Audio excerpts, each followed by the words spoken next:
good afternoon to each and everyone mga guys.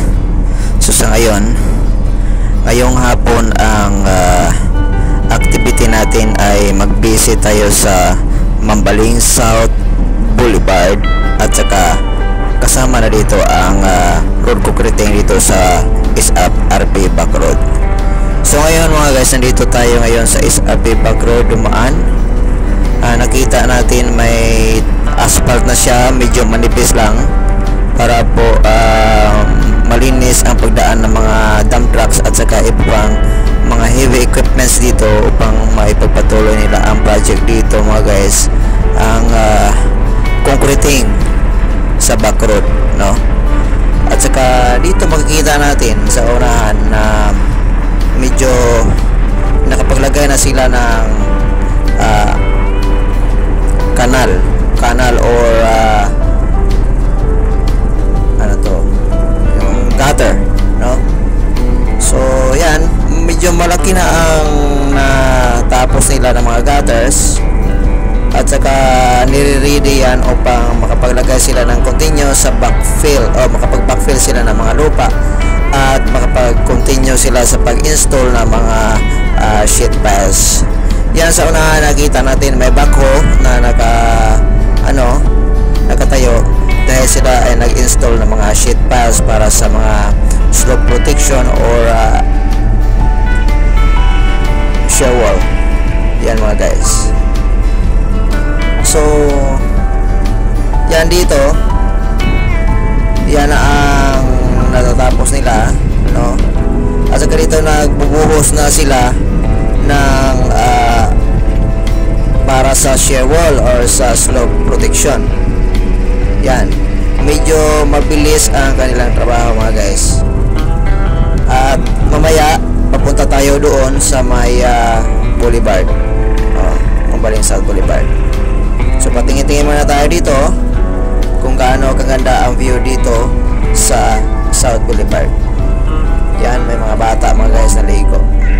So silip muna tayo konti doon, babalikan natin ang shear wall doon sa unahan, yung may nakatayo na bako, upang maintindihan natin kung ano ang ini-install nila. Nag-install sila ng sheet pile, ulitin ko, para sa shear wall or slope protection. Iwan ko kung ano ang tamang term, paki-comment na lang sa mga engineers na nakakaalam dyan, kasi hindi naman talaga ako engineer at hindi ako nag-research ngayon, tinatamad ako. So kayo na lang ang magsabi kung anong tamang term. Okay, ang importante nakita natin ang sitwasyon sa Mambaling South Boulevard ngayon, no? So doon sa kabila, i-focus muna natin sa camera. Yan, kita nyo, ganyan ang forma ng simento. Yan, sa gilid na may mga yung sheet pile ay lagyan nila ng simento yan lahat upang magforma ng shear wall. Sige mga guys, simulan na natin ang pagpasok dito sa grabe, basura dito mga guys. Dahil maraming badya dito sila nagtapon ng mga basura sa may site sa project, kasi nandito kasi ang mga bahay nila sa malapit. Okay mga guys, ito na ang inabangan nyo mga guys upang makita ang sitwasyon dito sa loob. Mayroon ako ipapakita sa inyo. Mayroon na silang bagong na-install na nalagay na mga holes para sa board piles, no? Tingnan natin. Yan, yung lupa na yan ang nahukay, bagong nahukay nila, no, na mga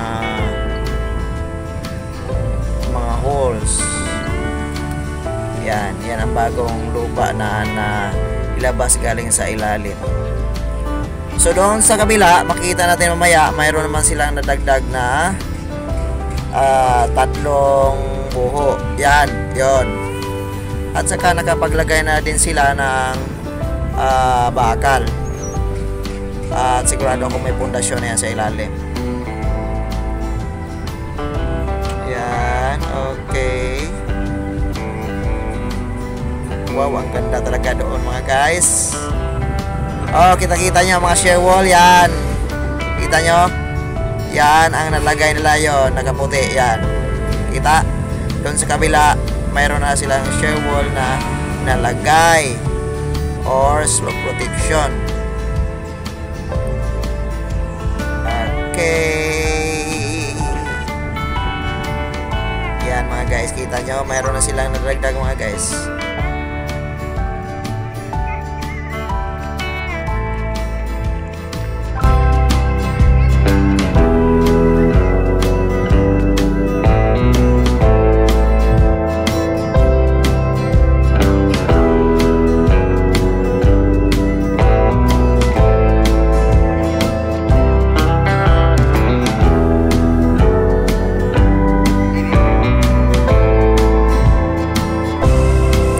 Sabi ng mga tao dito nga guys, ito ang bagong material na dumating. Itong malaking pipe na nilapitan natin ngayon, ito ay ginagamit para sa pagbuho sa lupa, parang lagayan ng mga board piles or yung bakal para sa board piles. Yan, kita nyo mga guys.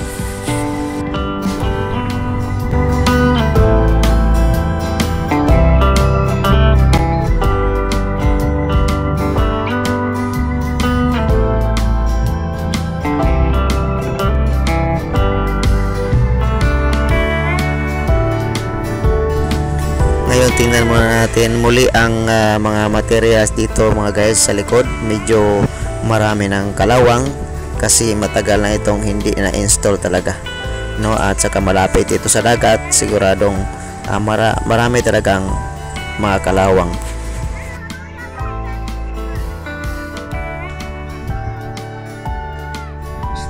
Siya mo ba? Mabitis ka siya mo rin maipit mo ha. Hello, hello, hello. Hello. Oh, oh, oh, oh. Oh, oh, oh, oh.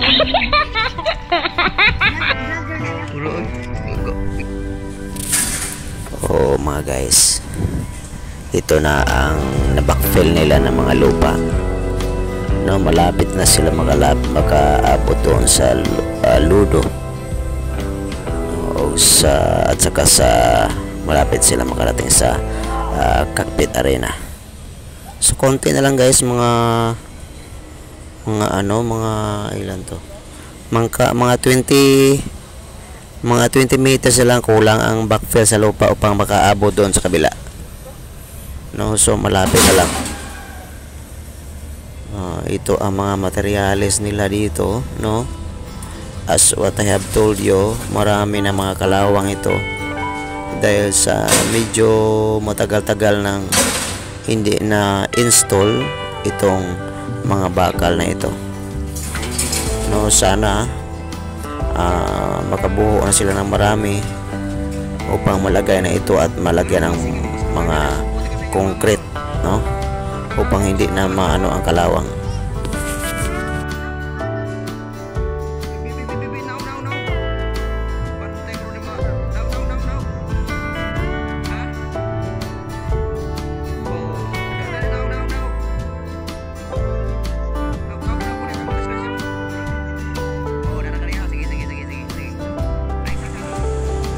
Maraming salamat sa panonood. Hanggang dito na lang. Huwag makalimutang mag-subscribe sa mga buguhan at huwag makalimutang mag-share and mag-iwan ng mga maraming komentaryo. Maraming salamat. Pasensya, yun lang ang video natin. Very simple. Thank you so much sa panonood. God bless. Bye.